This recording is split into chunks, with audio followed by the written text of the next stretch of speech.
Bapak Ibu Saudara-saudara yang berbahagia di dalam Dharma, terimalah salam dalam Dharma, Namo Buddhaya. Selamat Hari Trisuci Waisak 2569 Buddhistera. Karena kita sekarang masih dalam suasana Waisak dan Gema Waisak di Wihara masih dilaksanakan berbagai peringatan, perayaan, dan kebaktian masih terus bergulir.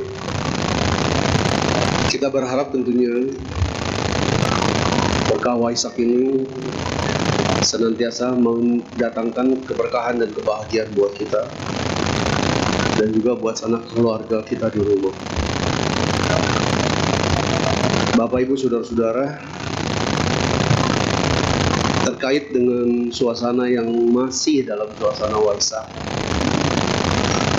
saya ingin memetik terlebih dulu sebuah ayat suci dari kitab suci Dhammapada yang inti sairnya adalah begitu mengingatkan kepada kita akan keagungan yang begitu luar biasa dari Sri Buddha yang kita muliakan. Dhammapada 179 berbunyi sebagai berikut.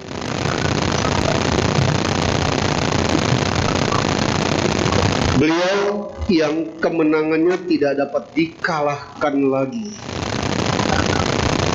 yang nafsunya telah diatasi dan tidak mengikutinya lagi.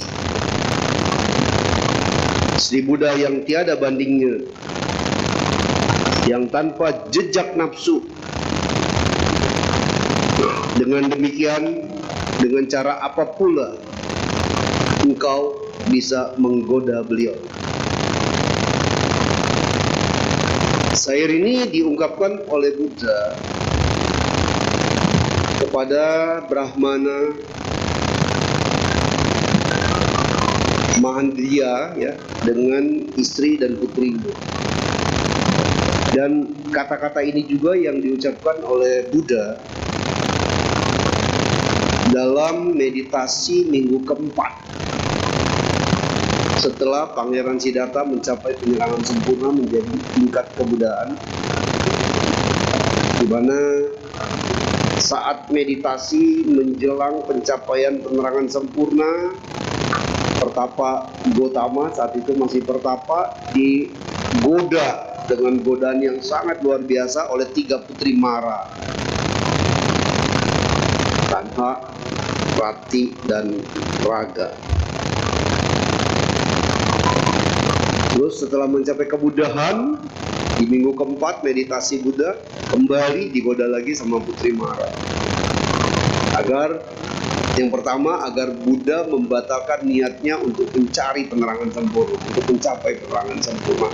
Godaan yang kedua, agar Buddha yang sudah menjadi Buddha nikmatin aja hidup di nirwana, nggak usah ngajarin dharma kemana-mana, nggak usah pusing, nggak usah bikin repot, nikmatin aja kebudayaan buat nikmati hidup bahagia di nirwana. Digoda lagi supaya tidak mengajarkan dharma. Nah, dengan godaan inilah ayat suci itu disampaikan Buddha. Maksudnya apa? Apa yang bisa engkau goda lagi kepadaku yang sudah tidak ada ikatan kemelekatan apapun, tidak ada nafsu, tidak ada keinginan. Tidak ada lagi kemelekatan yang membelenggu. Rumah, pencipta rumah, semua tiang-tiangnya sudah aku hancurkan.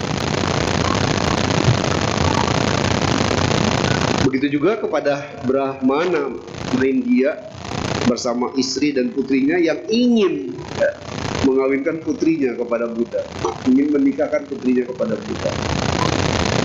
Cantik putrinya. Di situ pun Buddha menggunakan ayat Dhamma suci ini.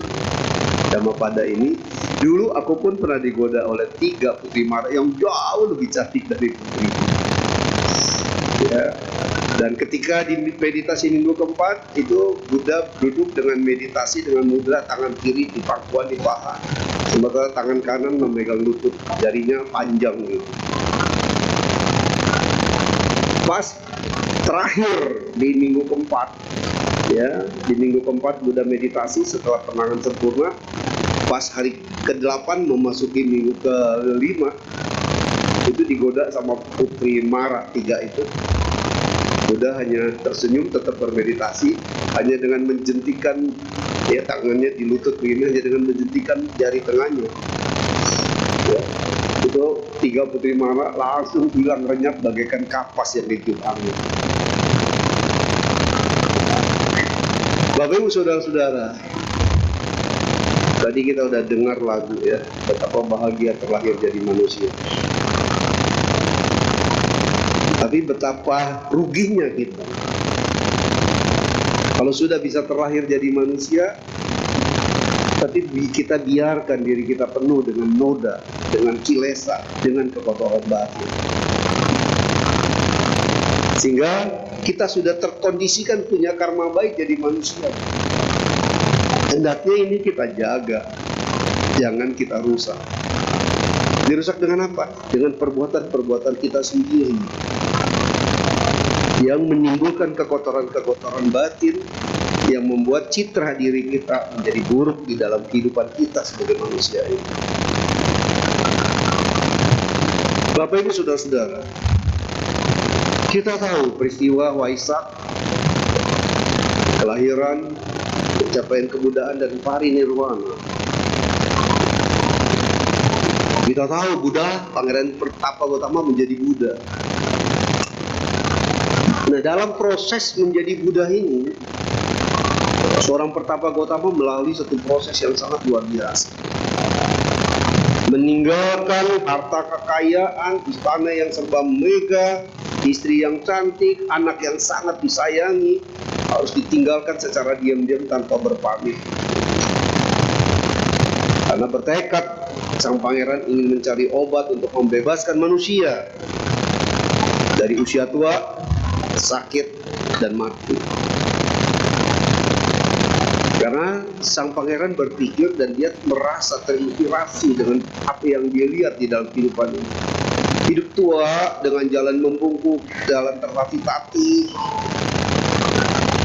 jalan aja terkesan menyiksa diri, belum lagi dihajar dengan berbagai penyakit yang berhubungan dengan berakhir dengan kematian yang jenazahnya membusuk. Itu adalah sebuah penderitaan, itu bukan kebahagiaan. Bagaimana manusia bisa terbebas dari itu?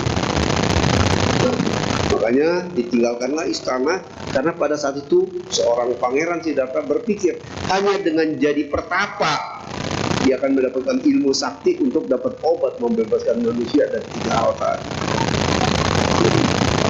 Berkelana, dan begitu panjang juga perjalanannya sebelum sampai di hutan Uruwela, menjalankan pertapaan menyiksa diri yang sangat ekstrim selama 6 tahun.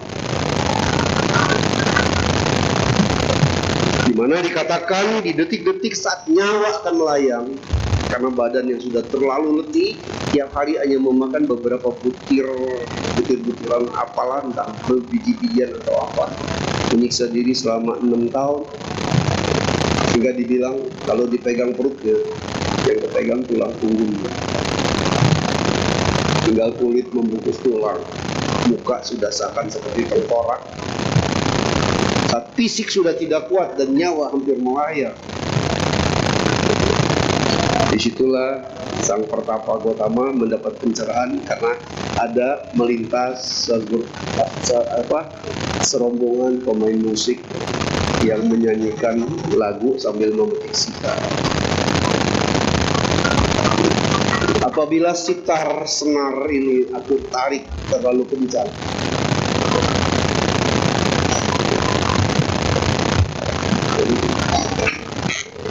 interupsi sebentar ya, itu ada pengumuman penting. Mohon maaf, Bapak Ibu serta para hadirin, ada pengumuman mengenai mobil. Yang pertama adalah B1408 BNV, kemudian yang kedua adalah B1502 UIJ, dan B1180 OJ. Mohon dipindah karena menghalangi akses jalan. Terima kasih, Romo. Ya, yang merasa punya mobil silakan diversi. Rupanya pengunjung parkiran membludak nih. Tadi di waktu di bawah pun sudah beberapa mobil dapat informasi karena penuh parkiran. Jadi pemain sitar itu berkata, apabila senar sitar ini aku tarik terlalu kencang, maka suaranya akan sangat melengking dan tidak enak didengar, dan akhirnya sinarnya akan putus. Tapi kalau aku buat sitar ini terlalu kendor, makanya tidak akan ada bunyi yang bisa dihasilkan. Tapi kalau pas setelannya, terdengarlah bunyi yang indah dan merdu. Di situ Pertapa Gotama sadar bahwa dia tidak boleh menyiksa diri secara ekstrim karena akan membuat putus nyawa melayang hasil sia-sia. Tapi juga tidak boleh kendor, karena kalau kendor juga tidak akan mendapatkan hasil apa-apa. Jangan ekstrim, overconfident, berlebihan. Kendor artinya jangan hidup tidak punya semangat. Disitulah Pertapa Gotama sadar bahwa dia sudah melakukan kesalahan. Saya mau memberikan ilustrasi Bapak Ibu. Kalau kita cuma dengar cerita dari hutan Uruwela bertapa 6 tahun, kemudian pindah bermeditasi di bawah pohon bodhi dan itu. Saya kebetulan dulu ya, kira-kira mungkin 25 tahun yang lalu, ya sempat bawa pilgrim tour ziarah Buddhis ke India. Saya udah pernah bawa tour sampai 5 tahun ya, ini pilgrim Buddhis, menelusuri semua jejak-jejak Buddha di India. Kita bawa rombongan naik ke hutan Uruwela. Ini biar dapat gambaran ya. Mobil bus parkir di terminal bus kayak lapangan besar gitu. Kita harus ganti mobil pakai selevel kayak Avanza begitu, karena jalan kecil menuju ke hutan Uruwela. Sampai di itu bukit ya, hutan Uruwela itu bukit. Sampai di bawah bukit, mobil kecil ini parkir lagi. Rombongan naik lagi ke atas bukit menuju ke tempat goa di mana Buddha 6 tahun menyiksa diri. Naik ke atas bukit, waktu itu banyak peserta saya yang umurnya udah 60-an, yang dengkul udah sakit, jalan udah setengah susah, harus ditandu. Dan dulu itu kalau kita kurs uang India ke rupiah kita, dulu bayar tandunya tuh satu orang bisa 800 sampai 1 juta. Bayangkan tuh jauhnya. Saya juga jalan ke atas bukit, tapi saya harus akuin 25 tahun lalu sampai ke atas saya juga ngos-ngosan karena nanjak terus. Dan sampai di atas sana di hutan Uruwela, walaupun hutannya udah banyak dipangkas, goanya ada. Ternyata bertapanya tuh di dalam goa. Goanya ada, di situ ada situs ya, peninggalan Rupang di saat Buddha yang perutnya udah kempes, kelihatan tulang punggungnya. Setelah mendengar suara sitar tadi, Pertapa Gotama menuruni bukit hutan Uruwela menuju ke sebuah pohon yang kemudian kita kenal pohon Putri Sujata. Ya, dimana untuk pertama kali setelah 6 tahun menyiksa diri, Buddha menerima persembahan susu dari Putri Sujata ketika sedang duduk di bawah pohon. Itu waktu bawa tur ya, dari bukit atas kita turun lagi ke bawah, naik mobil lagi nih ke pohon situs peninggalan tempat Putri Sujata ngasih Pertapa Gotama susu, bubur susu. Itu kita naik mobil 15 menit. Bayangkan kalau jalan kaki. Jadi jangan pikir pergerakan Buddha tuh dekat. Ketika badan sudah sangat letih, nyawa sudah hampir melayang, 6 tahun menyiksa diri, sadar bahwa dia melakukan kesalahan, masih sempat berjalan dengan sangat letih dan tertatih-tatih menuju ke tempat yang saya bilang tadi, pohon Putri Sujata. Bayangkan, turun dari bukitnya aja udah begitu tinggi, jalan lagi kami naik mobil 15 menit. Kalau bukan punya semangat yang sangat luar biasa, Pertapa Gotama nggak sampai tuh di pohon tempat Putri Sujata. Dan pohon ini ternyata setiap pagi ya, sebelum ada Pertapa ke situ, tiap pagi Putri Sujata sama pembantunya memberikan persembahan makanan buat dewa pohon yang ada di pohon. Kenapa? Karena dia sudah menikah, sudah lama tidak dikaruniai putra, Dia memohon di pohon, semoga dewa pohon, karena zaman dulu kan masih animisme, dinamisme masih kuat ya. Mohon semoga dewa pohon mengabulkan saya untuk bisa punya putra. Dan permohonannya terkabul, nggak lama dia banyak berdoa situ punya putra. Dan sebagai tanda terima kasih Putri Sujata kepada dewa pohon yang sudah mengkarunia dia seorang putra, setiap pagi dia memberikan persembahan makanan di bawah pohon itu.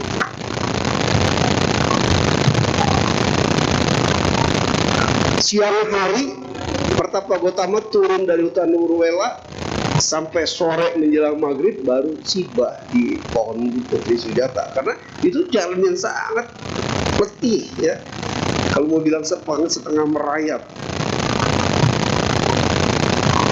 Nah, ketika Pertapa Gotama pindah duduk di bawah pohon nama pohonnya saya lupa, saya anggap saja pohon Putri Sujata karena bahasa Pali nama pohonnya. Karyawan Putri Sujata pas melintas, yang biasa nganterin Putri Sujata memberikan persembahan, dia lihat di bawah pohon sekarang udah ada duduk sesosok tubuh yang kurus, jubahnya lusuh, tapi dari cahaya mukanya terlihat aura yang kelihatan terang-cerah gitu. Wah, ini dewa pohon udah hadir. Dewa pohon yang selama ini bos saya, tuanku Putri Sujata memberikan persembahan udah hadir. Buru-buru dia pulang lapor sama Putri Sujata, Putri, dewa pohon yang selama ini Putri kasih persembahan sekarang udah hadir. Dengan tergopoh-gopoh Putri Sujata lihat, benar dia ada masih duduk begitu. Segera saat itu juga Putri Sujata mengumpulkan karyawannya untuk mengumpulkan 500 sapi. Ternak dia suruh pilih 500 sapi, dia punya 500 sapi, ceritanya itu disuruh dikumpulin, suruh diperas susunya sedikit-sedikit. 500 sapi betina, yang prianya enggak. Ya, diperas susunya sedikit-sedikit, kemudian susu yang diambil dari 500 sapi itu dikasih minum ke 100 sapi yang terpilih dari 500 tuh, yang paling bagus, paling sehat, paling bersih dikasih minum. Setelah yang 100 dikasih minum, diperah lagi susunya, diambil lagi sedikit-sedikit, dikasih lagi minum, dari yang 100 dipilih 50 sapi yang paling sehat, paling bersih, kasih minum lagi. Dari 50 sapi yang dikasih minum, dipilih 5 sapi terbaik, tersehat, terbersih, dikasih minum susu tadi. Baru dari 5 sapi ini diperas susunya, susu yang ini yang setelah melalui screening luar biasa itu.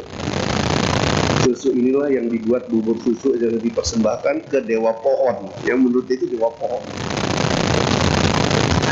Bayangkan ya, ini cerita ini di buku-buku yang sering kita baca nggak ada. Cerita ini saya dapatnya apa? Ya karena di India tuh ada buku dalam versi bahasa India tentang riwayat Buddha Gotama. Tour leader saya yang menceritakan kejadian kayak begini.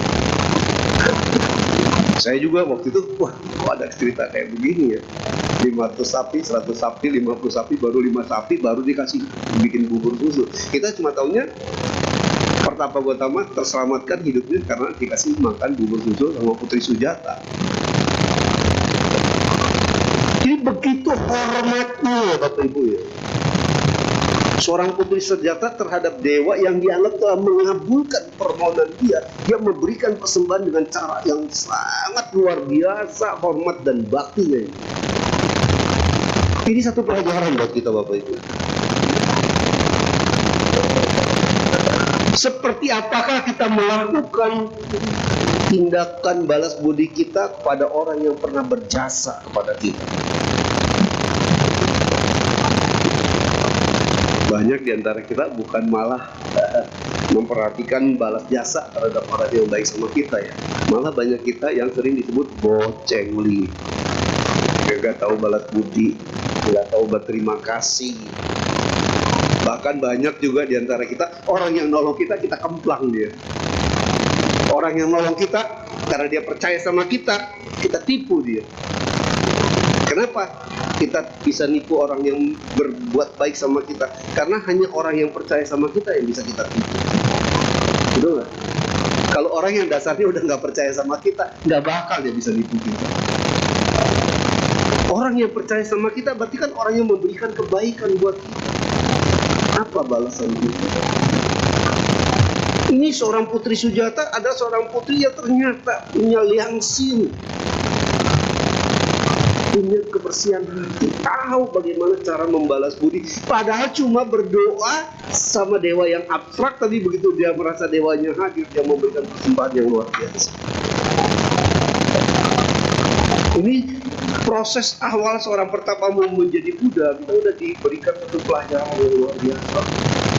Bagaimana tadi berbahagialah jadi manusia, tapi manusia yang bagaimana? Manusia yang tahu membalas budi kebaikan orang lain. Bukan manusia yang selalu mengingat-ingat budi kebaikan dia yang dia berikan kepada orang lain.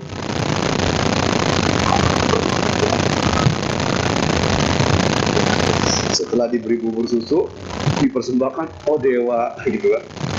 Pertapa Gotama bilang, ibu saya bukan dewa, saya masih manusia biasa yang sedang berjuang untuk mencari obat membebaskan manusia dari penderitaan. Ibu sudah melakukan kebaikan yang sangat luar biasa. Lakukan terus ini, kembangkan terus kebaikan, pasti ibu akan hidup dengan penuh dengan kebahagiaan. Itu nasihat Pertapa Gotama setelah menerima bubur susu. Kemudian badannya mulai fit, makin seger. Itu pagi hari kejadiannya, ketemu Putri Sujata, dia langsung Pertapa Gotama dengan badan yang udah lebih fit, tenaga yang sudah mulai pulih, walaupun masih letih ya, karena 6 tahun menyiksa diri. Bergerak lagi, berjalan menuju ke tepi sungai Niranjara. Di India tuh, kalau sekarang ya ada 2 sungai suci di India. Satu sungai Gangga, itu sungai sucinya orang Hindu.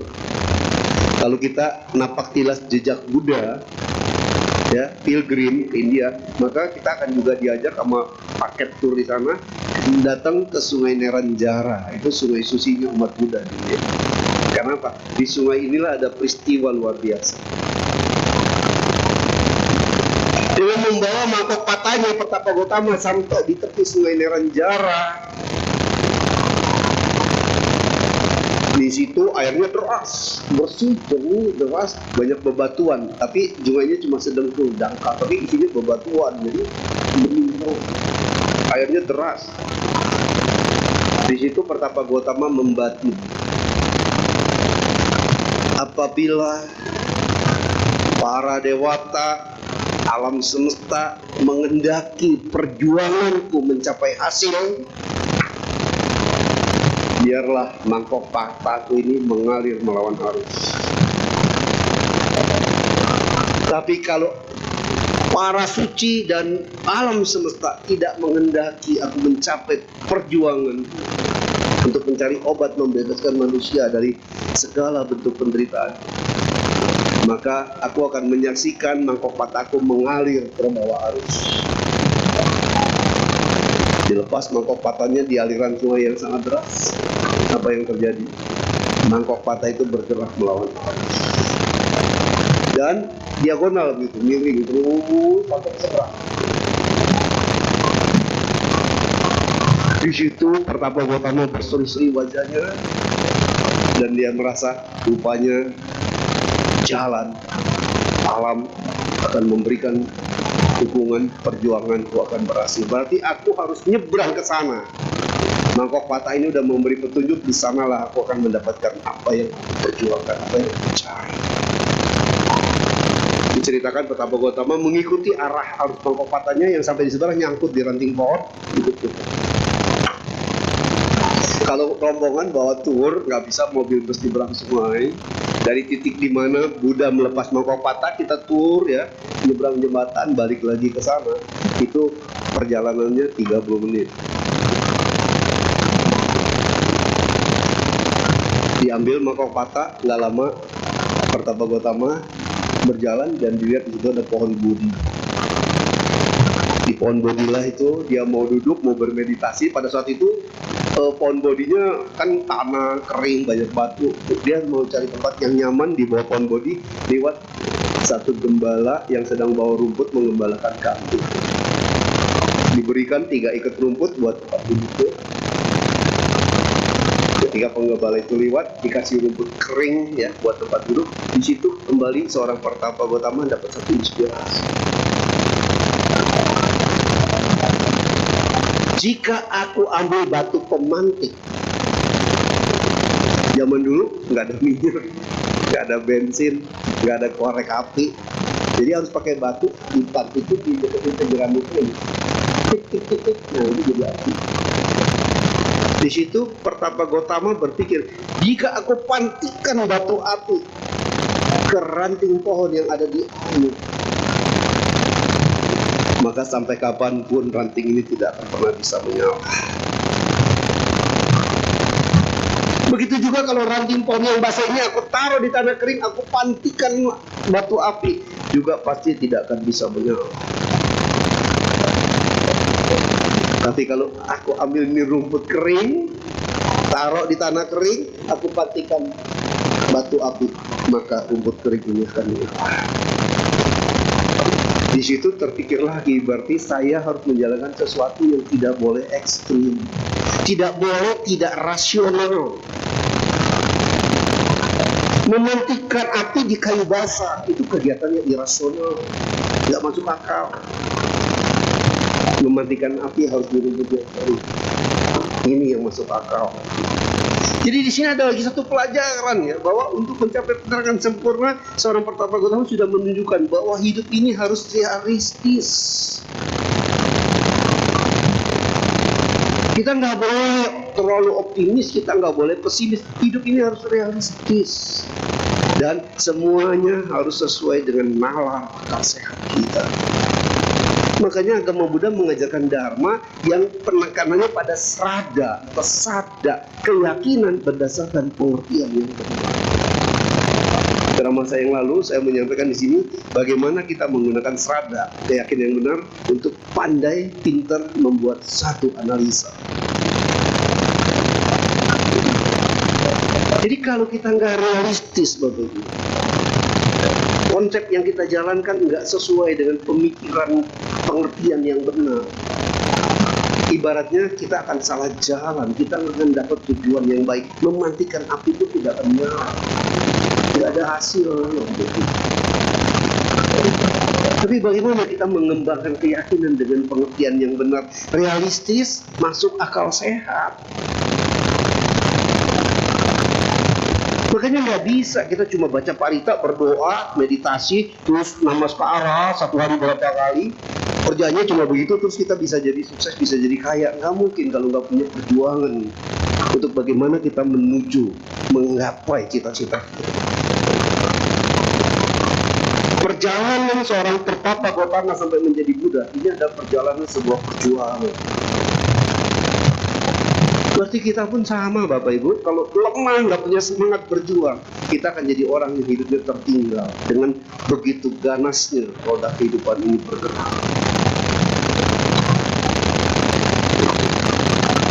Disitulah akhirnya kalau gitu aku sekarang hanya akan meditasi yang akal sehat, yang nalar sehat, yang bisa badan fit, badan sehat. Di bawah pohon Bodhi itulah mulai Pertapa Gotama melakukan meditasi, tapi bukan yang menyiksa diri. Meditasinya cuma anapanasati. Hanya fokus konsentrasi pada napas keluar, napas masuk, napas keluar. Benar-benar tidak memikirkan apapun, tidak memikirkan fisik yang lemah, tidak memikirkan aku akan mencapai kebuddhaan atau tidak. Hanya fokus konsentrasi. Napas keluar, napas keluar. Benar-benar itu yang dibilang ukung, cincok, ukung. Enggak pikiran nggak ngelayap kemana-mana, full konsentrasi. Dan disitulah Pertapa Gotama mencapai tingkat meditasi jana 1, jana 2, jana 3, jana 4. Setelah pencapaian jana inilah yang akhirnya membuat dia mendapatkan pencerahan menjadi Buddha. Apa saja yang ditemukan oleh Pertapa Gotama dengan jana 1, 2, 3, 4 itu yang membuat kemudian dia mendapat pencerahan menjadi Buddha. Yang pertama, dalam jananya itu Pertapa Gotama kayak melihat fight. Dia mendapat pengetahuan tentang kehidupan dia dari yang lalu. Semuanya terbayang dengan jelas beberapa ratus kali kehidupan dia sebelum dia terakhir jadi Pangeran Siddhartha Gautama. Makanya ada 500 cerita Jataka, cerita tentang kehidupan Bodhisattva Siddhartha Gautama sebelum menjadi Pangeran Siddhartha. Ada 500 kali ini. Dan itu terlihat pengetahuan pertama yang ditemukan. Dia lihat tuh ternyata kehidupan dia dulunya kayak begini. Pernah jadi gajah, pernah jadi anjing, pernah juga jadi pangerannya juga di dalam kehidupan yang sudah berkalpa-kalpa masa waktunya. Yang kedua, pertama Gautama melihat proses bagaimana seorang meninggal dunia kemudian dia terlahir jadi apa. Makanya di dalam konteks ajaran Buddha sangat ditekankan tentang tumimbal lahir. Karena itu yang dia dapat pengetahuan yang menjadi rahasia kehidupan yang dulu orang nggak tahu. Bahwa ternyata kehidupan itu seperti itu. Yang ketiga, pengetahuan akan penghancuran noda-noda batin. Yang ketiga ini dapat pengetahuan bahwa manusia itu penuh dengan noda, penuh dengan kekotoran. Dan dia dapat pengetahuan bahwa kekotoran yang ada dalam diri manusia itu bisa dihancurkan. Ini yang kemudian menarik satu kesimpulan bahwa kehidupan ini adalah penderitaan. Sumber dari penderitaan yang pertama karena adanya keinginan. Yang kedua karena adanya proses kehidupan. Dan yang ketiga karena kita dibelenggu oleh kebodohan.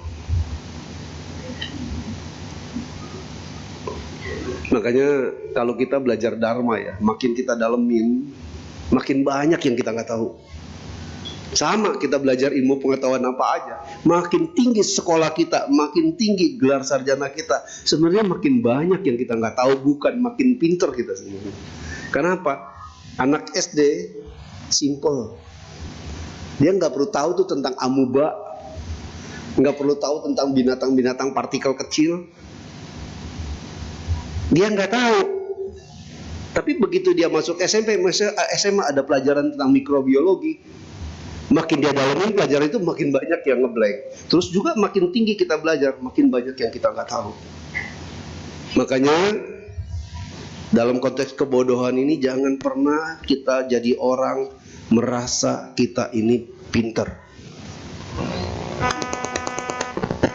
Kita terlahir jadi orang pinter, punya IQ bagus, kamsiatiko, anugerah. Tapi merasa diri kita jadi orang pintar, kitalah jadi orang yang dibelenggu oleh kebodohan.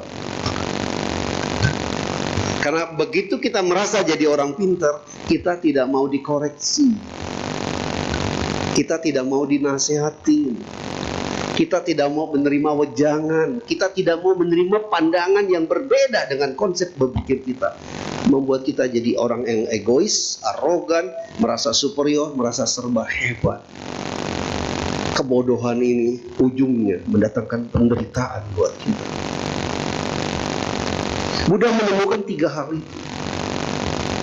Orang menderita di dalam tahap pencapaian di dalam jana itu. Orang menderita karena banyak keinginan. Orang menderita karena ada proses kehidupan. Orang menderita karena kebodohan. Baru dapat lagi pencerahan lagi, inspirasi bahwa intinya semua penderitaan. Tapi Buddha menemukan bahwa penderitaan itu bisa berakhir. Intinya semua penderitaan, dan menemukan bahwa penderitaan itu ada sebabnya. Dan ada kondisi di mana penderitaan akan berakhir, dan ada jalan buat melenyapkan penderitaan. Itu yang kemudian dikenal dengan ajaran Cattari Arya Satsahani, 4 kesunatan mulia. Itu tercapainya di saat dia mencapai jhana, Bapak Ibu. Karena jhana ini yang membuat dia mencapai pencerahan menjadi kebuddhaan. Di poin inilah juga yang akhirnya keluar syair Wahai pembuat rumah, kau sudah tidak bisa membuat rumah lagi. Karena apa? Tiang dan atap rumahmu sudah aku hancurkan. Sekarang, wahai pembuat rumah, kau sudah tidak berbuat lagi. Kau sudah bisa membuat rumah lagi. Ada lagunya. Pembuat rumah di sini apa? Yang membuat kita tuh terbelenggu dengan roda samsara. Kalau sudah dihancurkan, kehidupan kita hasilnya moksa, berada dalam keabadian, penderitaan tidak ada lagi.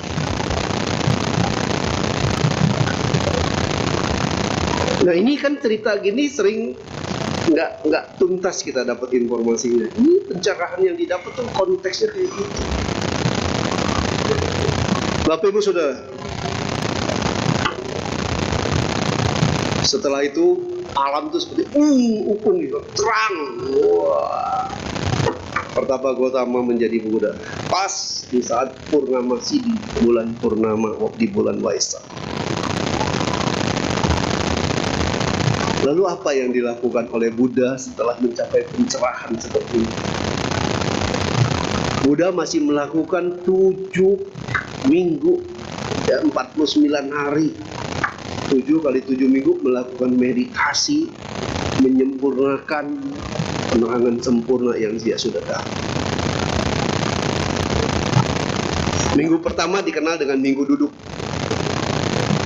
Buddha, sekarang bukan Pertapa Gotama lagi, Buddha duduk bermeditasi di bawah pohon Bodhi,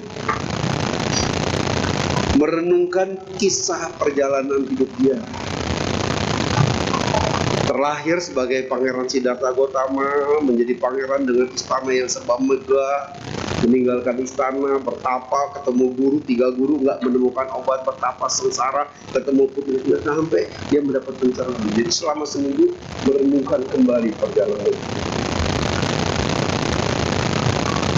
Minggu kedua, Pertapa Gautama bangun dari tempat duduknya menuju ke arah timur, kira-kira 5 meter dari tempat duduknya, dia balik badan menghadap pohon Bodhi. Minggu kedua ini disebut minggu menatap pohon tanpa berkedip. Buddha berdiri dengan tenang, dengan wajah yang anggun, cahaya kebahagiaan begitu meliputi dirinya, memandang pohon Bodhi selama seminggu tanpa berkedip. Dan sebagai ungkapan rasa terima kasih dia, karena pohon Bodhi inilah yang sudah membantunya mencapai pencerahan. Bayangkan Bapak Ibu sekali lagi, seorang Buddha pun harus berterima kasih. Putri Sujata tadi tahu cara membalas budi. Buddha pun walaupun dengan pohon tahu membalas budi, berterima kasih dengan sengaja berdiri selama seminggu memandang pohon tanpa berkedip. Jadi Buddha aja udah mengajarkan awal mencapai pencerahan untuk tahu berterima kasih, Bapak Ibu. Berterima kasih kepada alam yang telah memberikan anugerah. Alam itu ada tian-tiran, anugerah langit, anugerah bumi, dan anugerah manusia, lingkungan. Di mana kita berada, lingkungan berkontribusi kepada kita. Dan kalau kita runtun lagi, lingkungan ini banyak sekali kontribusi buat kita. Maka tidak boleh kita jadi manusia yang tidak tahu berterima kasih. Bumi juga memberi kontribusi yang luar biasa buat kita hidup. Alam, matahari, angin, surya, semua juga memberikan kontribusi. Nasi yang kita makan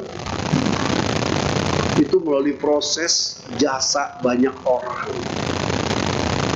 Ada yang menuai bibit, ada yang menyemai bibit, ada yang menanam bibit, ada yang merawat bibit sampai tumbuh pohon padi, ada yang mengurus pohon padi, ada yang menggiling padi sampai beras, ya, sampai ke dapur kita masak. Itu kita udah melewati proses di mana banyak orang yang sudah terlibat membantu kehidupan kita. Jadi tidak ada alasan untuk kita tidak berkontribusi buat lingkungan. Karena kita adalah makhluk hidup yang sudah terlalu banyak menerima kebaikan dari orang-orang yang ada di dalam sekitar kita.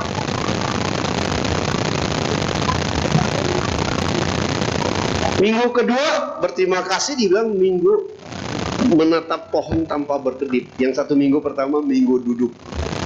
Nah sekarang minggu ketiga apa yang dilakukan oleh Buddha? Dan ini juga semua yang saya ceritakan ini yang saya dapat dari tour leader di India. Saya tanya loh, kalian bisa punya cerita ini kalau kita baca di cerita riwayat Budi ini banyak yang nggak ada di buku-buku yang kita baca, yang kami baca. Iya, ini yang kami baca memang buku dalam bahasa India.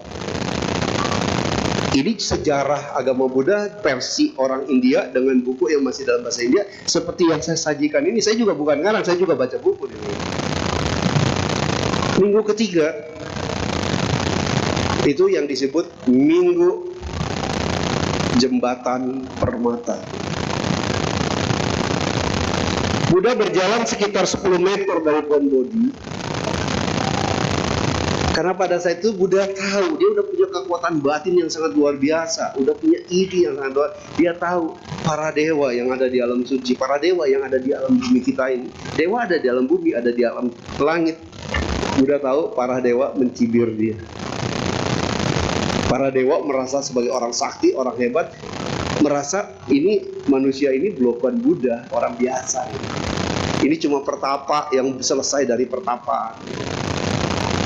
Karena udah tahu bahwa nanti dia pun harus mengajarkan dharma kepada para dewa, kepada para brahma, kepada para bodhisattva, kepada para makhluk suci. Maka di tahap awal ini Buddha harus meyakinkan bahwa dia seorang Buddha. Buat para dewa itu ngerti. Di minggu ketiga diciptakanlah yang namanya jembatan permata. Ada buku yang bilang itu jembatan emas. Tapi belakangan saya baca lagi ada yang menyangkal bukan jembatan emas, tapi yang betul adalah jembatan permata. Karena juga zaman dulu belum ada orang bisa bikin emas, adanya batu-batuan alam. Jadi Buddha menciptakan jembatan emas bagaikan kayak pelangi lengkung begitu dari batu permata yang terdiri dari segala aneka macam keindahan batu permata diciptakan. Karena udah Buddha, dia bisa menciptakan apa aja. Jadi saya mau bilang bahwa Buddha kita sakti loh. Ya, cuma Buddha melarang kepada para biku dan para murid kalau punya kesaksian pun nggak boleh diceritain, karena jadinya nanti kesombongan. Selama seminggu Buddha itu dibilang up and down, jalan di atas jembatan permata, turun bawah, jalan terus selama seminggu sambil meditasi berjalan. Di sana di dekat Bodh Gaya Wihara ada 9 puntung teratai dari batu prasasti gitu ya. Diceritakan inilah 9 puntung teratai yang kalau Buddha naik jembatan, turun di bawah, melangkah 9 langkah, naik lagi jembatan, itu dari tiap langkah tumbuh pohon teratai.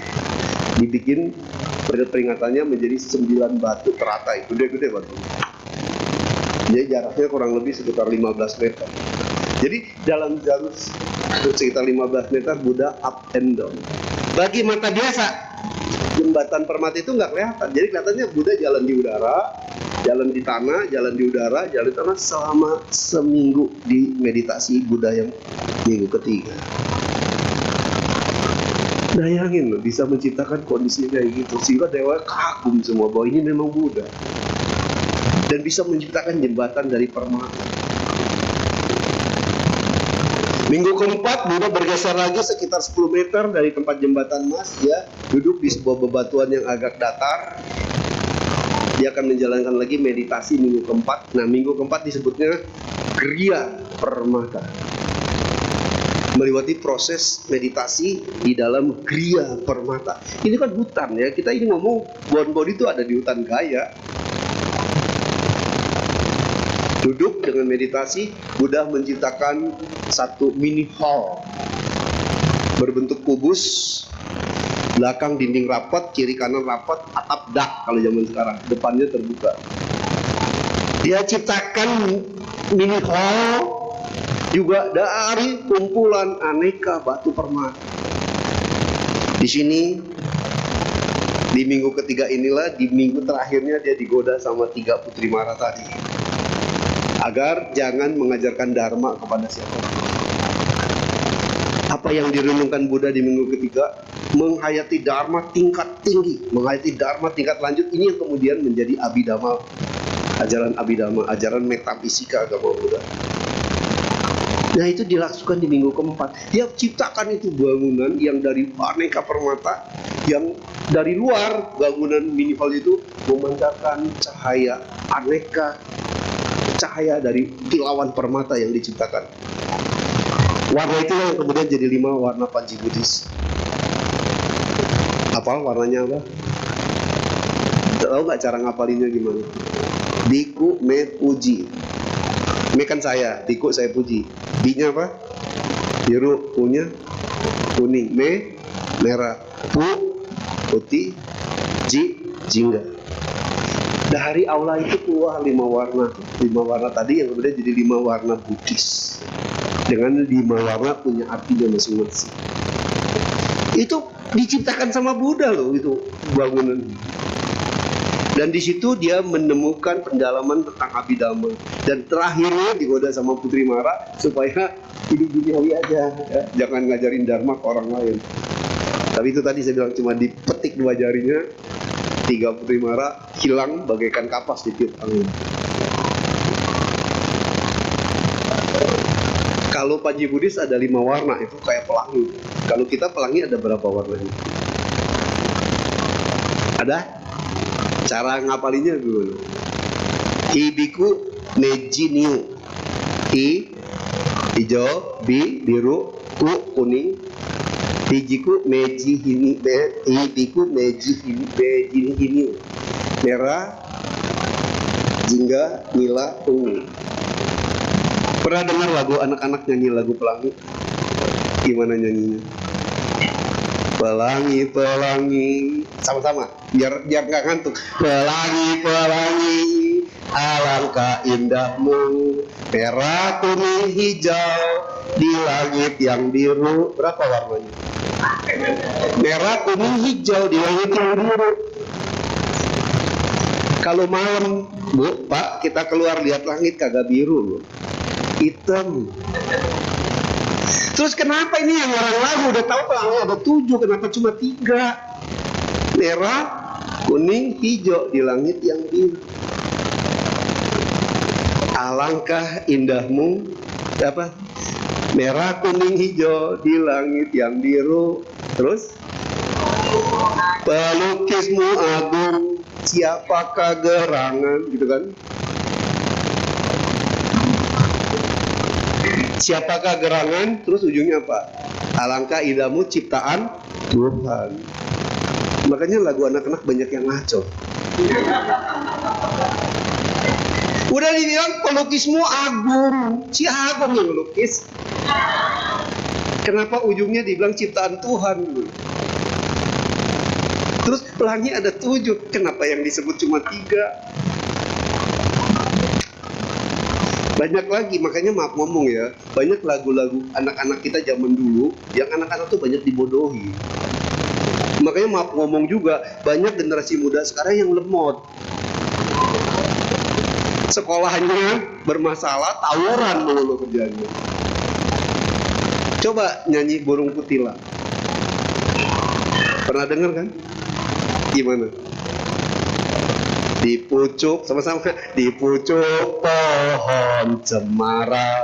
Terus burung kutilang berbunyi, bersiul-siul sepanjang hari. Terus trilili, lili, lili, lili. Beli burung kutilang, suruh dia bunyi, gak bakal bunyi trilili, lili.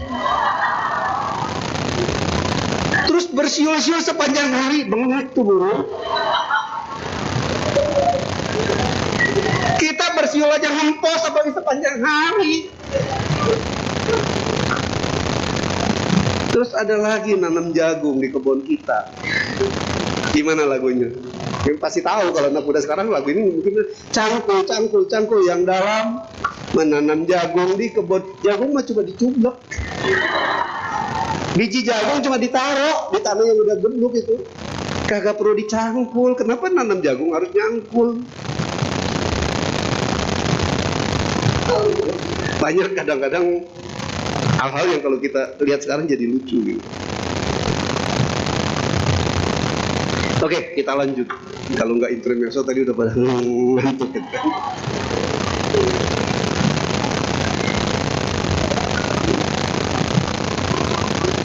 Nah, minggu kelima meditasi lagi di bawah pohon apa, saya lupa nama pohonnya.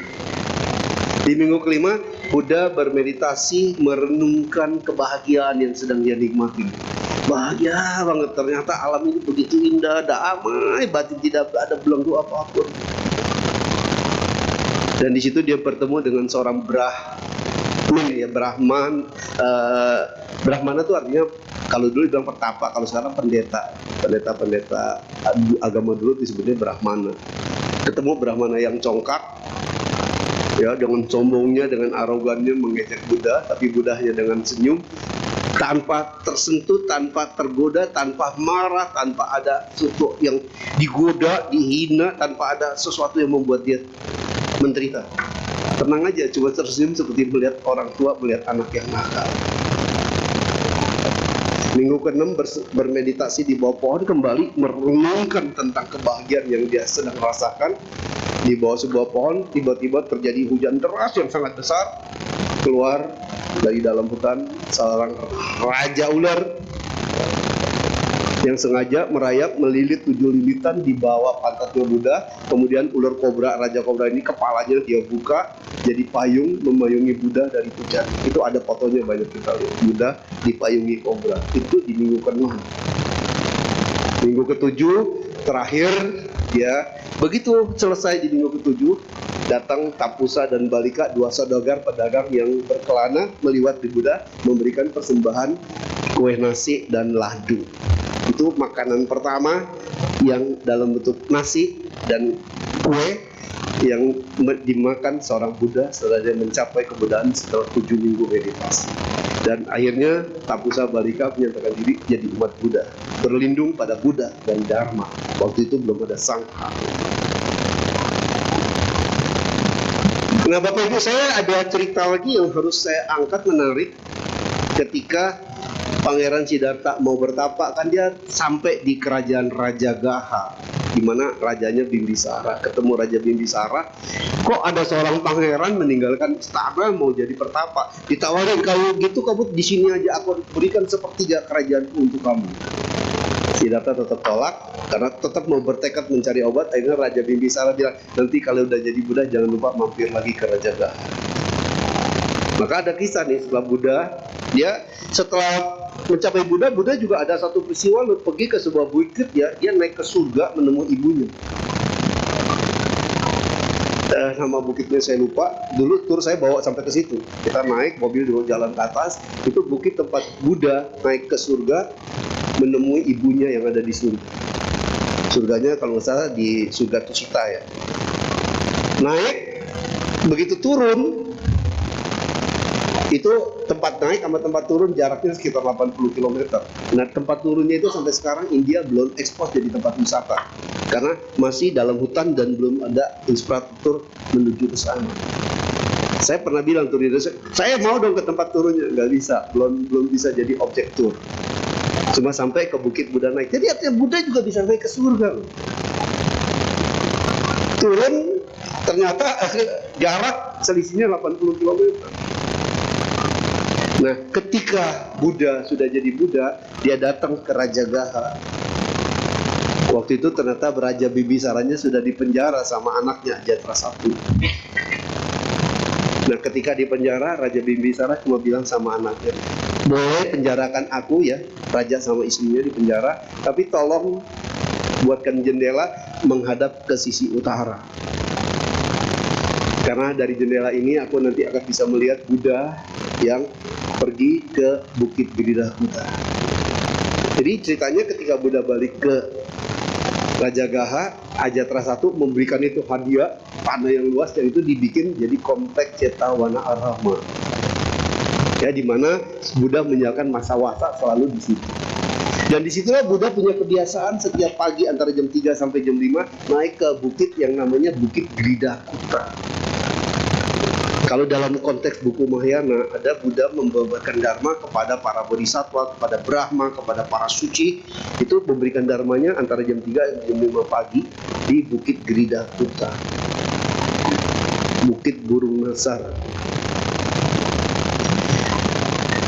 Tur saya sampai ke sana.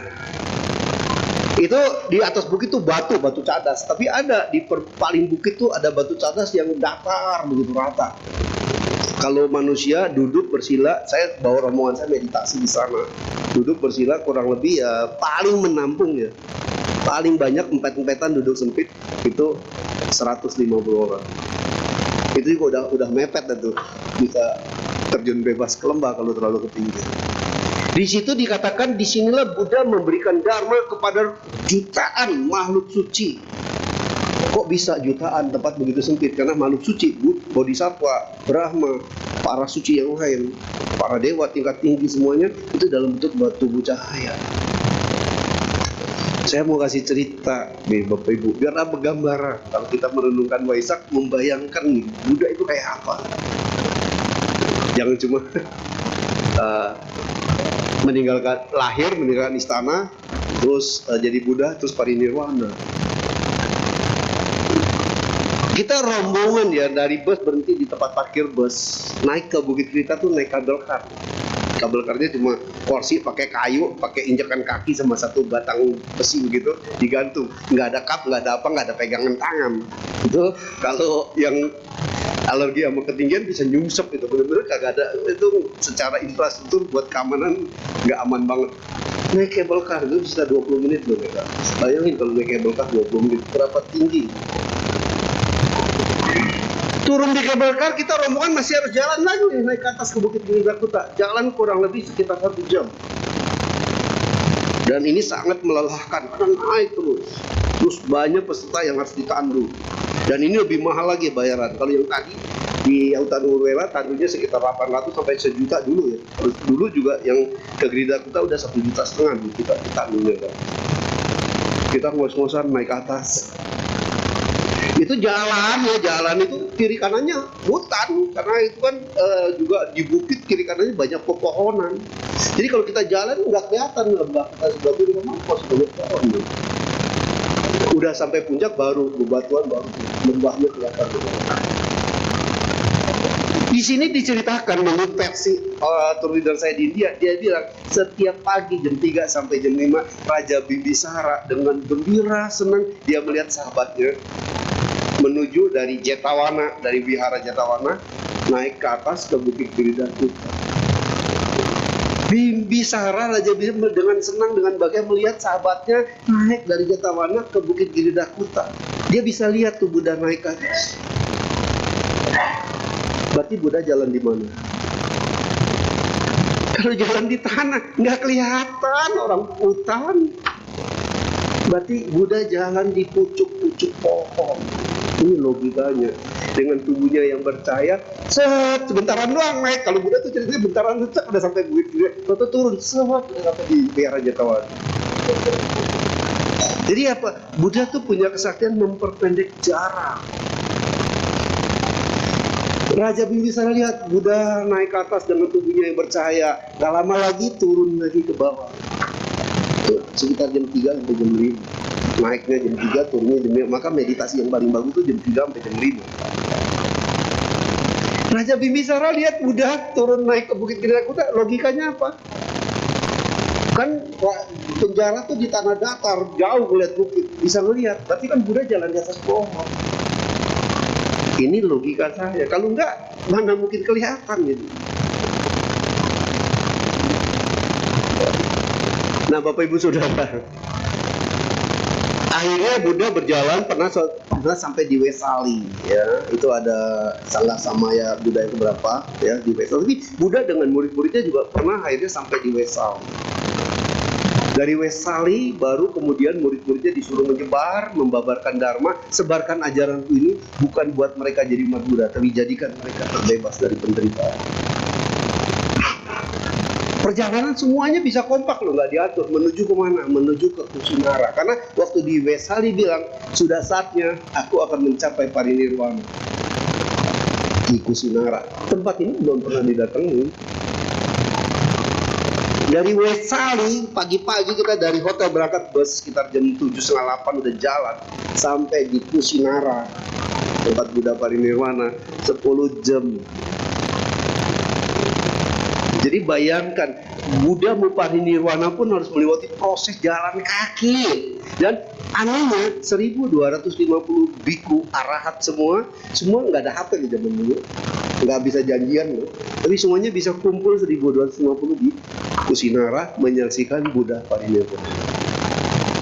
Setelah udah ditaruh di pembaringan itu di kayu yang siap dibakar, semua murid mencoba membakar jasad Buddha, nggak ada api yang bisa menyala. Karena pada saat itu murid Buddha yang paling tua, Mahakassapa bersama Ananda belum hadir. Ketika Mahakassapa dan Ananda hadir, Buddha membakar dirinya dengan api abadi yang keluar dari dalam tubuhnya sendiri.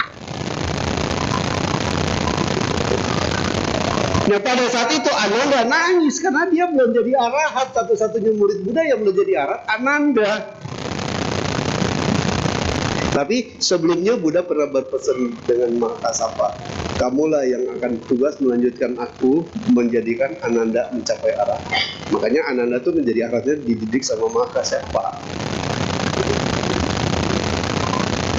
Nah, kalau kita di sini nih, ya, kalau versi Buddhis Thailand, selalu Buddha didampingi sama yang Arya, Sariputra, sama Moggallana.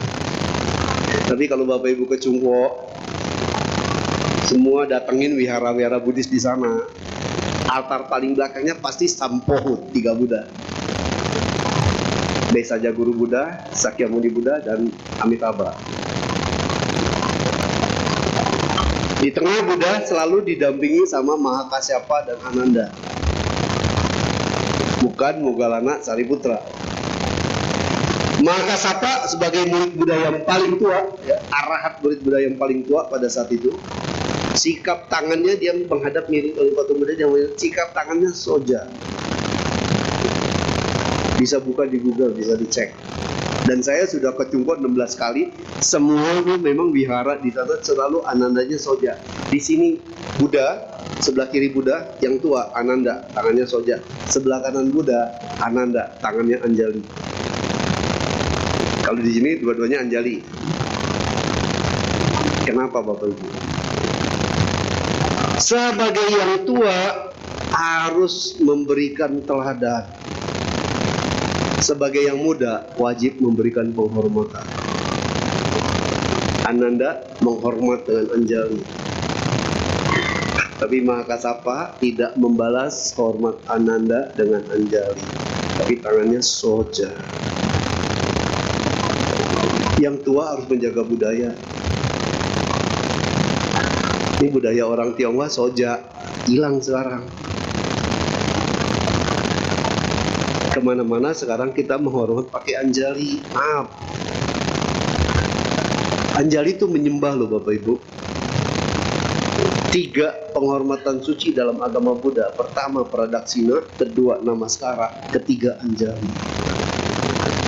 Kepada siapa? Kepada kita Anjali. Kepada yang layak kita hormat, kepada yang layak kita muliakan, kita beranjali. Kepada Buddha, kepada altar. Maka lihat patung Buddha dimanapun gak ada tangan Buddha yang Anjali. Karena apa? Tidak ada satupun makhluk hidup yang layak disembah oleh Buddha. Jadi kalau Ananda menghormat Anjali, Mahakassapa membalasnya dengan budaya. Budaya orang Tionghoa, soja.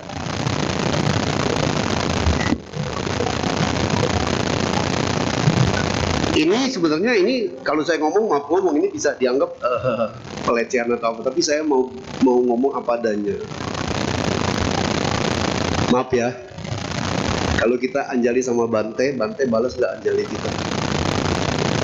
Paling manggut, senyum. Kenapa? Saya dulu waktu saya masih baru married ya, masih muda, kritis banget saya. Dulu saya pernah bertanya sama seorang Bante, maaf ngomong sudah almarhum. Sudah lama almarhum. Saya sempat tanya loh, Bante mohon maaf, kenapa kalau umat Anjali, Bante kok nggak Anjali? Terkesan kok, maaf ngomong nih, terkesan kalau kita Anjali, Bantenya nggak Anjali, nggak balas hormat kita, kok sombong amat gitu. Saya dapat penjelasan di situ. Bante menjalankan 500 winaya, sementara umat cuma menjalankan 5 sila. Jadi kalau Bante memberikan Anjali, ini akan memberikan penghormatan yang berat buat yang menerima. Nanti dia menerima karma buruk. Karena dihormat sama orang yang menjalankan 500 winaya kepada yang cuma menjalankan 5 sila. Makanya Bante cuma boleh tersenyum dan nganggur. Supaya apa? Umat yang memberi hormat sama Bante enggak bahasa gampangnya mah enggak kualat gitu. Jadi kalau anak sekolah minggu, anak Anda anjali, Anda balas anjali dengan logika berpikir kayak gitu, anak itu kualat ya. Kita nyembah loh, anjali ini kan menyembah. Makanya agama yang baik itu agama yang berakar pada budaya. Kita lihat orang Jepang, orang Korea, sama-sama Buddhis. Kalau hormat gimana? Bungkuk badan, bukan saling anjali. Ya, hide. Terus orang Jepang walaupun bukan agama Buddha tetap hormatnya bungkuk. Karena apa? Menghormat yang dipakai cara budaya. Orang Jawa kalau saling menghormat sungkeman. Tapi orang Jawa sama orang Sunda kalau saling hormat kagak ketemu. Karena apa? Mungkin terbalik. Kalau orang Jawa tangan di dada dulu baru nyodorin. Kalau orang Sunda tangan diangkat dulu baru nyodorin. Jadi yang satu nyodorin, yang satu angkat tangan. Yang satu nyodorin, yang satu tarik tangan, nggak ketemu. Kebalik, yang mana yang angkat, yang mana duluan nyodorin. Tapi kalau sama-sama orang Jawa nyambung. Karena apa? Memang budayanya kayak gitu. Jadi makanya Xi Jinping sekarang, pemerintah Tiongkok sedang menggalakkan lagi pelajaran Icekwi, Budi Pekerti, dan menggalakkan lagi pelajaran Konghucu. Supaya apa? Masyarakat Tiongkok kembali mengenal budaya. Karena sekarang banyak budaya kita yang memang sudah tergerus karena pengaruh agama. Ya maaf ngomong aja, dulu orang Tionghoa kalau berkabung ya, ada kedukaan berkabung, nyambut tamunya pakai soja. Betul nggak? Sekarang pakai anjali. Sinja lagi cilaka lagi. Sekarang Sinja pun banyak Tionghoa ya pakai anjali loh. Sinja ya pakai soja, orang budaya. Tadi kan hilang ini. Itu makanya di Tiongkok sana semua Sampohok 3 Buddha didampingi sama Mahakasapa dan Ananda. Mahakasapa tangannya soja. Silakan cek di Google. Ya, cari Sampohok 3 Buddha, pasti ada Kasapa yang soja, Anjali itu Ananda. Yang muda menghormat yang tua dengan Anjali, yang tua membalasnya dengan soja. Sedikit tambahan Bapak Ibu. Jadi intinya saya mau cerita tentang 7 minggu ya, proses meditasi seorang Buddha setelah mencapai penerangan sempurna. Dan dari situ juga sebenarnya Buddha mengajarkan juga, dia ditemukan tentang 10 kekotoran batin yang diciptakan oleh manusia itu sendiri. Ini nggak saya lanjut, kalau saya lanjut lagi kita sampai jam 2.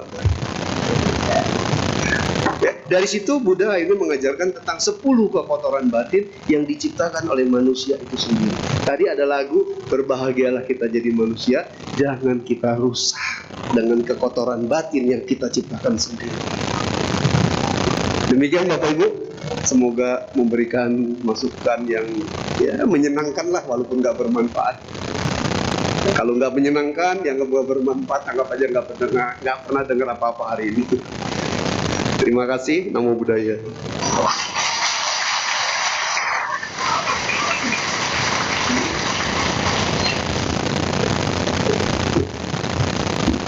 Kita akan memasuki sesi tanya jawab. Tanya jawab bisa dilakukan dengan 2 cara, yaitu bertanya secara langsung kepada Robo atau melalui pertanyaan di WhatsApp ke admin Wihara Buddha Masuka di nomor 0811-9921-098. Sambil menunggu pertanyaan masuk, mari kita buka kembali buku kebaktian kita untuk menyanyikan sebuah lagu. Kepada petugas kami persilakan.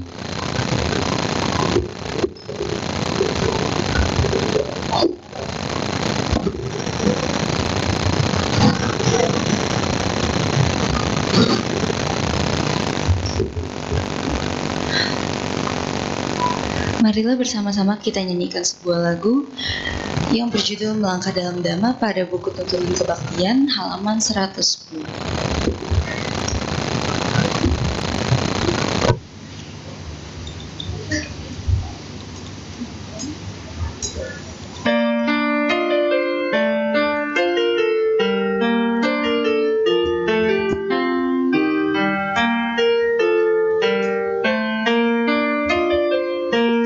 Sudahkah menjadi umat sejati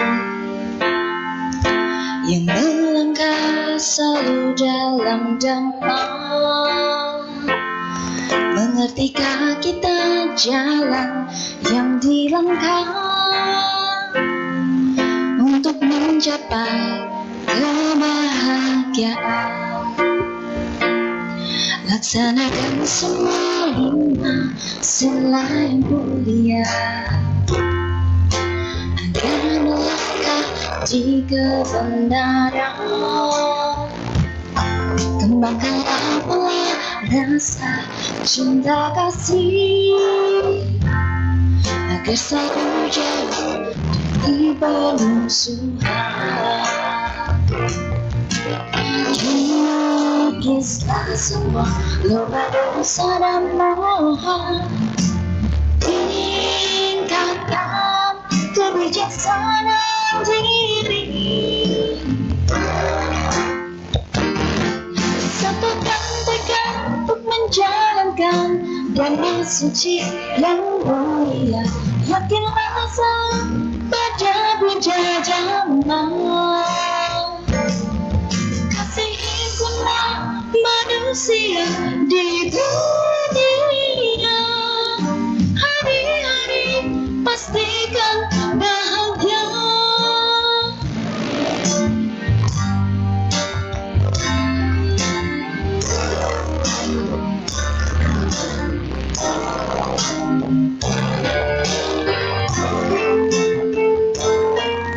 Kita ulangi kembali dimulai dari ayat yang kedua.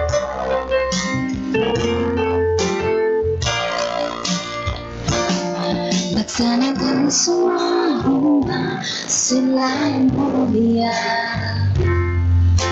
agar melangkah di kebenaran. Kembangkanlah pula rasa cinta kasih agar selalu jauh dari permusuhan. Kikislah semua luka dosa dan mohon, tingkatkan kebijaksanaan diri. Satukan tekad untuk menjalankan damai suci yang mulia.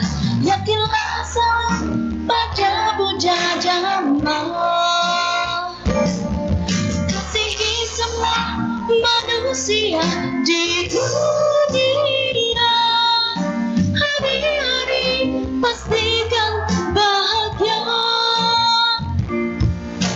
Seribu dimulai satu langkah, marilah kita mulai melangkah. Satukan tekad untuk menjalankan damai suci yang mulia. Yakinlah pada puja jamaah. Kasihi semua manusia di dunia. Hari-hari pastikan bahagia. Kita jelang esok yang bahagia. Terima kasih.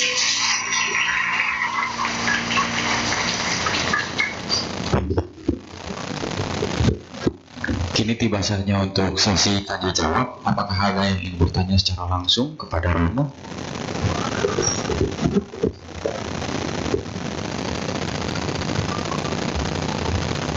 Jika tidak ada, mungkin saya bacakan dari WhatsApp ya, Romo. Oke, silakan. Namo Buddhaya, selamat siang Romo. Saya mau bertanya, bagaimana caranya agar doa kita bisa segera dikabulkan? Lalu yang kedua adalah, kenapa kita bisa sering bertemu dengan orang-orang yang kurang menyenangkan? Terima kasih Romo. Oke, terima kasih. Pertanyaannya bagus. Saya jawab yang nomor 2 dulu. Ada 3 hal yang menimbulkan penderitaan dalam lingkungan ya, dalam hubungan kita bermasyarakat. Pertama, berpisah dengan orang yang kita cintai. Kedua, berhubungan dengan orang yang kita tidak suka. Bisa itu mama, bisa itu papa, bisa itu adik, bisa itu cici, bisa itu saudara, bisa itu istri, bisa itu suami. Ya, itu penderitaan. Baru yang ketiga, bergaul dengan orang-orang yang bodoh. Jadi pertanyaan tadi, bagaimana kita terhindar dari orang-orang yang kita tidak sukai? Semua ada jalannya. Kalau jalan kita nih misalnya akan menikah dengan pasangan yang tiap hari ribut, terus menderita dua-duanya, itu karena ada jodoh karma di situ. Ada yang rumah tangganya ribut terus suami istri tapi nggak pernah cerai. Karena apa? Yang ribut setiap hari memang nggak pernah cerai. Udah baal, udah kebal gitu loh. Yang jarang ribut, yang harmonis sekali ribut, pulangin aku ke rumah orang tuaku, kan gitu. Jadi ini juga sama. Jadi selama ya buat jodoh, buah karma kita bertemu dengan orang yang kita tidak sukai memang belum habis, ya akan kita jalani. Supaya habis, dibantu dengan apa yang kita lakukan sekarang. Anggaplah kita selalu sehari-hari ketemu orang yang kita tidak suka. Anggap itu memang jodoh karma kita, ya, jodoh kebersamaan kita. Tapi apakah kita bisa keluar dari kondisi ini? Bisa. Jawabannya apa? Tergantung apa yang kita perbuat. Bahwa kita ketemu pasangan, suami, istri, ayah, mertua, ya, saudara yang clash terus sama kita, itu karma jodoh. Itu yang dibilang suratan takdir kita. Kita nggak bisa mengingkari kenyataan hidup, kenyataan seperti itu.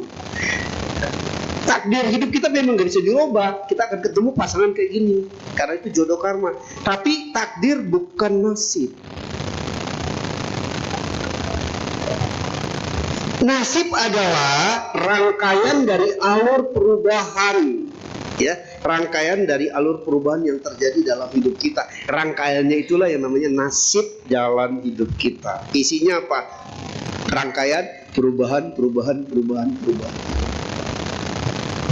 Nah, kalau isinya perubahan yang bisa merubah nasib kita, perubahan siapa yang nentuin? Diri kita sendiri. Kitanya mau berubah, orang lain mudah-mudahan ikut berubah. Tapi kita tidak bisa merubah orang lain.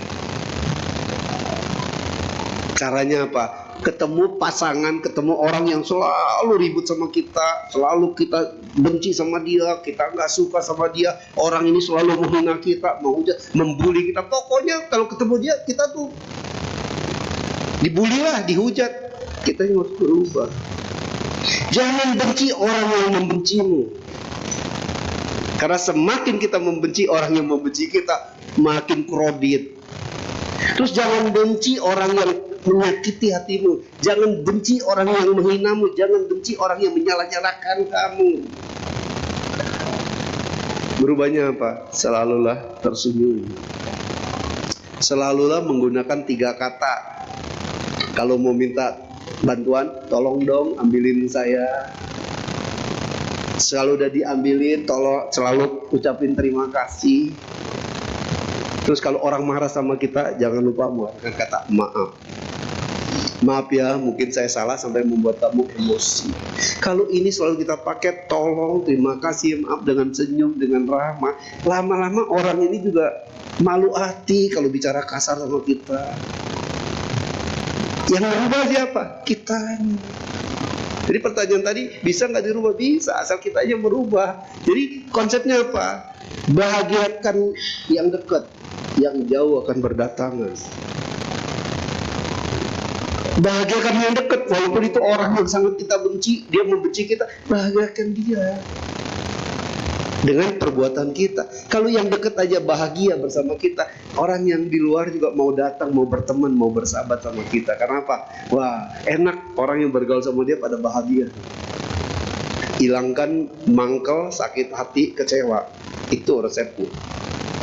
Kalau orang berbuat tidak baik, kita simpen terus dengan mangkel, dengan sakit hati, dengan kecewa. Akhirnya kita yang jadi sakit stres sendirian. bikin happy, bikin enjoy. Yang kedua, bagaimana cara berdoa supaya doa kita dikabulkan? Pertama, gelombangnya. Doa itu gelombangnya harus matching. Contohnya kita berdoa sama Makwani. Makwani dikenal dengan cinta kasih. Kalau kita berdoa tidak dengan getaran cinta kasih, gelombang doa kita nggak nyambung. Berdoa sama Maim, tapi berdoanya begini, Maim yang maha welas asih, yang maha cinta kasih, saya benci banget tuh sama si Encim Peang. Semoga Maim dia nakal, jahat, saya disusah. Semoga Maim kasih hukuman karma buat dia. Lo berdoa tapi nyumpahin orang supaya menderita. Doanya sama Maim, ya nggak bakal didengar. Ya, gelombangnya harus nyambung. Berdoa sama para suci dasarnya adalah cinta kasih. Jadi berdoa dengan rasa cinta kasih, kasih sayang, welas asih, doa kita getarannya akan nyambung dengan para suci. Kalau udah nyambung, pasti para suci akan membukakan jalan. Kita ketemu A, ketemu B, ketemu C, yang ujungnya, oh doa kita jadi terkabul. Terus yang kedua, berdoa nggak boleh nggak berupaya. Jangan cuma berdoa pengen kaya, tapi kagak pernah berjuang supaya kaya, ya nggak akan kaya-kaya kan gitu. Jadi berdoa dengan gelombang vibrasi yang tepat, dan berdoa harus juga dikejar dengan semangat. Berdoanya mau apa? Berdoa mau sehat, jalanin hidup yang sehat. Berdoa mau sukses, semangat bagaimana menggarap bisnis pekerjaan kita. Jangan ayal-ayalan, jangan malas-malasan. Itu semoga menjawab pertanyaan yang tadi. Jadi kembali kepada diri kita sendiri. Kemudian yang berikutnya, selamat siang Namo Buddhaya. Selama Buddha bertapa, beliau mendapat makan dan minum dari mana? Terima kasih Romo. Kalau dari buku yang sempat saya baca, selama 6 tahun di Tonwela, Buddha hanya memakan beberapa butir nasi setiap hari. Ya, entah dibilangnya nasi, tapi juga nggak diceritain nasinya dapat dari mana gitu ya. Tapi yang saya logikanya sih, selama dia di hutan Wera, yang dia makan biji-bijian dari tumbuh-tumbuhan. Cuma hanya beberapa butir setiap hari, makanya sampai badannya 6 tahun kurus kering. Dan itu memang nggak diceritakan ya, tapi saya coba menalar. Dibilang ada buku yang saya baca hanya memakan beberapa butir nasi, tapi saya lebih berpikir beberapa butir biji-bijian. Kan di hutan ya, jadi nggak mungkin nggak ada makanan. Kan dia 6 tahun juga bukan berarti duduk terus, ada dia bergerak jalan. Maka dibilang hanya memakan beberapa butir makanan setiap hari. Ya, kecil, dia bilangnya sih butir nasi, jadi butir-butir biji-bijian kecil gitu. Itu aja ya. Tunggu, saya jawab dulu. Jangan dipikirin ya. Itu Buddha 6 tahun makan apa? Jangan pikirin, karena hidup kita sekarang ke depan ya. Ini yang ke belakang mah cuma buat tapi jangan sampai penasaran ke buat tidur itu 6 tahun makan apa. Jangan ya, hidup kita bukan buat masa lalu, tapi buat sekarang ke depan.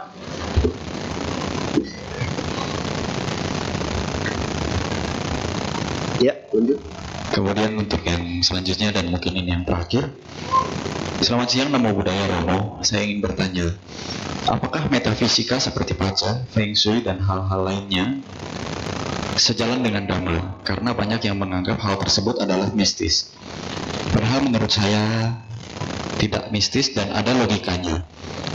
Dahulu saya juga beranggapan seperti itu, namun setelah saya mempelajari hal ini sejalan dengan Dhamma. Mohon untuk Romo memberikan pencerahan. Terima kasih. Terima kasih juga Namo Buddhaya, dia yang bertanya dan dia yang sudah menjawab. Karena kan belakangnya menurut saya itu bukan mistis, itu masuk akal, itu sangat logika. Saya cuma menerangkan kesimpulan dia benar.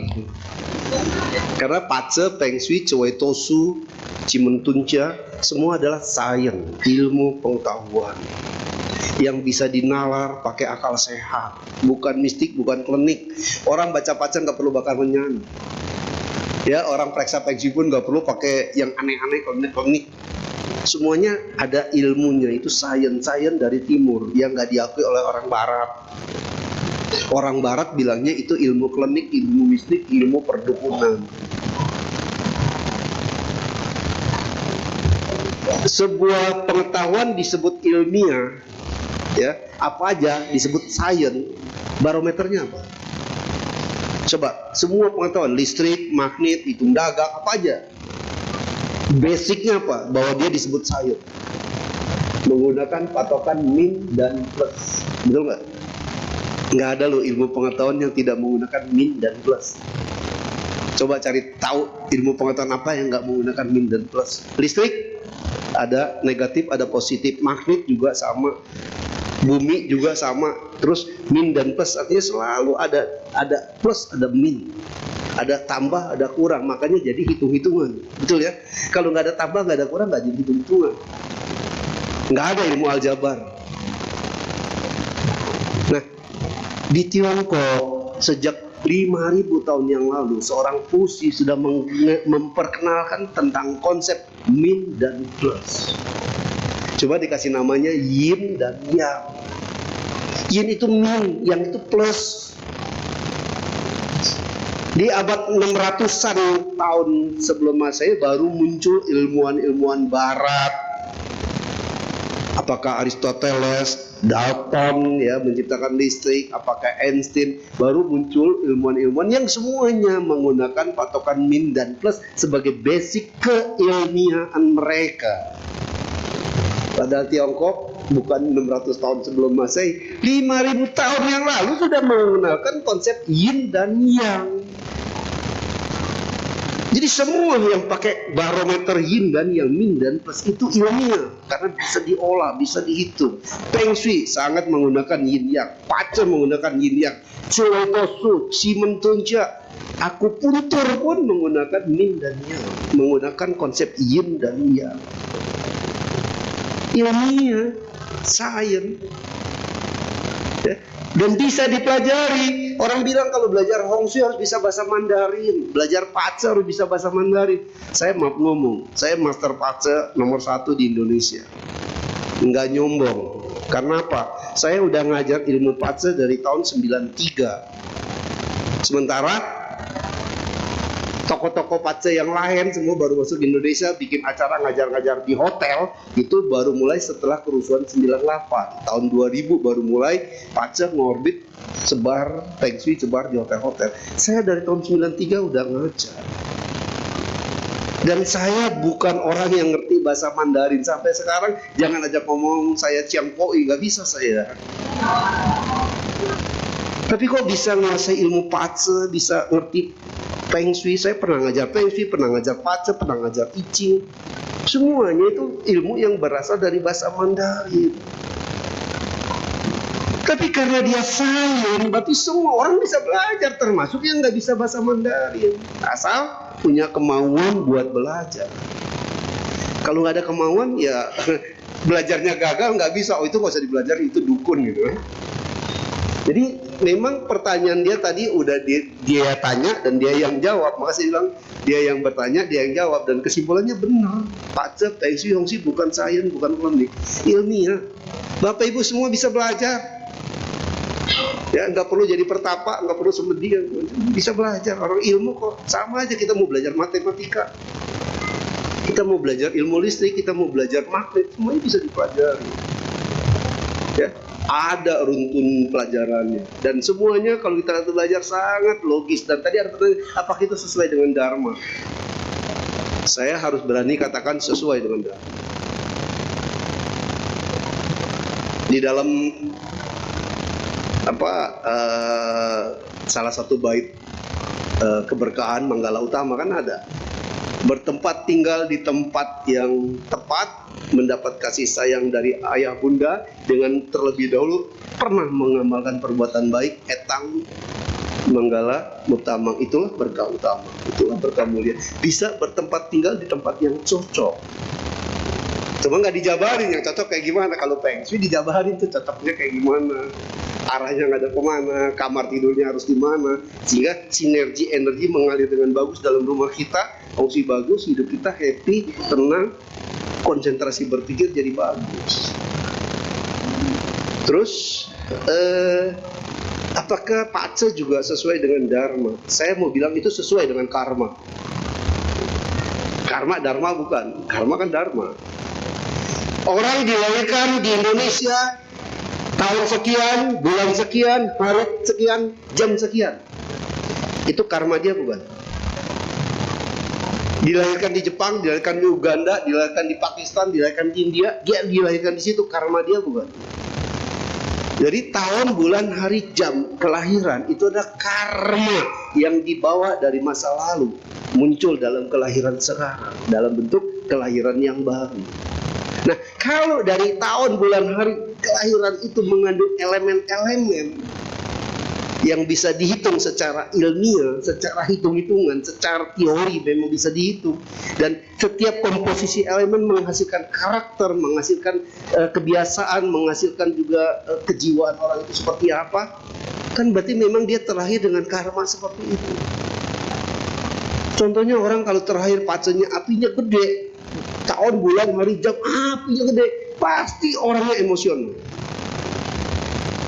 Kan memang karma dia untuk terakhir jadi orang emosional. Cuma bedanya kita bisa deteksi kenapa dia emosional, karena ternyata kelahiran dia apinya terlalu besar. Ada orang yang terlahir dengan elemen yang rusak semua, sehingga jalan hidupnya morat-marit, nggak karuan, susah, banyak penderitaan, banyak belangsaknya. Waktu dicek tanggal lahirnya memang ternyata elemennya kredit semua, sehingga kehidupannya nggak bisa mulus. Pertanyaan saya, itu karma dia bukan? Karma kelahiran, tapi bisa dimenahin nggak? Bisa dirubah nggak? Bisa, itu tadi tergantung. Kalau kita bisa nih, elemen kita kebanyakan api, supaya kita ke depan tidak jadi orang yang pemarah. Bagaimana cara solusinya? Kuatin tanah, ini teorinya. Dan ini pakai akal sehat loh. Kenapa kuatin tanah? Kita lihat, api itu sama juga dengan listrik, voltase, tegangan tinggi. Kalau kita ambil kabel colok ke bumi, grounding nggak dia? Grounding, ini akal sehat. Jadi kalau orang apinya gede, pemarah, emosional, gampang terima, resepnya apa? Ajarin dia, suruh kuatin tanah. Kuatin tanah caranya gimana? Belajar sama filosofisnya tanah. Karena itu tempat buat penampungan. Orang buang daun, buang plastik, buang kardus, buang sampah ke tanah, ditampung. Jadi kalau kita mau ngasih saran orang berubah supaya apinya nggak gede, suruh dia latihan nguatin tanah. Artinya belajar menyerap, belajar menampung, belajar menerima. Itu artinya apa? Belajar banyak mendengar, suka mendengar, senang mau mendengar. Kalau dia udah jadi senang mendengar, suka mendengar, kan lama-lama nggak jadi marah. Kenapa? Gimana mau marah? Orang ngomel aja dia dengerin kok. Itu meredam api. Kebanyakan air ada caranya, kebanyakan kayu ada caranya, kebanyakan logam ada. Kalau kita 5 elemen kita timpang, kita ngerti caranya ngatasin gimana. Itu nalar yang dipakai. Hitung-hitungan logika.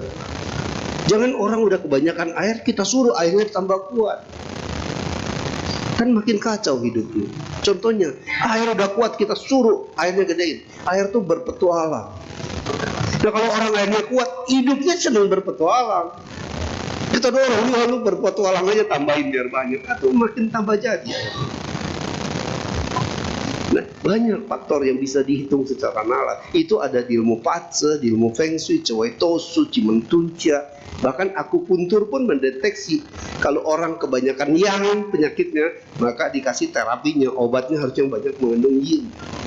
Kalau badannya sakit karena banyak yin, energinya lemah, badannya dingin, maka terapi obatnya atau akupunturnya harus mengaktifkan titik-titik yang dia, atau mengkonsumsi makanan yang hangat kalau badannya dingin. Kan itu teori yin yang, min dan plus. Itu aja ya, semoga menegaskan aja, karena dia bertanya, dia udah membuat kesimpulan menurutnya bukan mistik. Ya memang benar bukan mistik. Oke. Mungkin Romo bisa menyampaikan konklusi atas tema Desana pada hari ini sebagai penutup. Oke. Jadi intinya apa yang saya ceramahkan pada hari ini adalah mengajarkan kepada kita tentang effort, ya, perjuangan. Kita punya cita-cita, kita punya keinginan, kita punya harapan, mau ini. Kalau nggak didorong dengan perjuangan, kalau nggak dengan semangat yang gigih untuk mencapai apa yang kita inginkan, kita akan sia-sia. Tapi perjuangan yang kita kerjakan juga perjuangan yang nggak boleh sembarangan, nggak boleh asal jadi, harus yang real dharma. Tahu berterima kasih, tahu membalas budi, ya. Berjuang boleh, semangat boleh, tapi jangan tidak punya landasan. Landasan kita adalah landasan dharma. Jangan membuat kita jadi orang yang melanggar dharma, keluar dari dharma. Rel dharma sudah sangat banyak panduan buat kita ikutin. Tapi kalau kita menekuni dharma, tapi kita juga tidak punya semangat buat berjuang, kayak Buddha punya semangat yang begitu gigih untuk mencapai penerangan sempurna, maka hidup kita pun akan stuck jalan di temu. Ya, memotivasi diri kita untuk terus jadi orang yang punya semangat, punya kekuatan untuk mau merubah hidup kita. Itu yang paling penting. Ya, terima kasih. Sekian Dhamma Desana pada hari ini. Kami segenap umat dan pengurus Maharaput Dhamma Suka mengucapkan terima kasih kepada Romo Budiono Tantra Yoga atas Dhamma Desana pada pagi hari ini. Mohon izin saya langsung keluar ruangan ya, karena saya harus berangkat ke Barengkok, ke salah satu kampung terpencil di Bogor. Terima kasih. Mari kita lengkapi perbuatan baik kita pada hari ini dengan melakukan dana paramita. Kepada petugas kami persilahkan.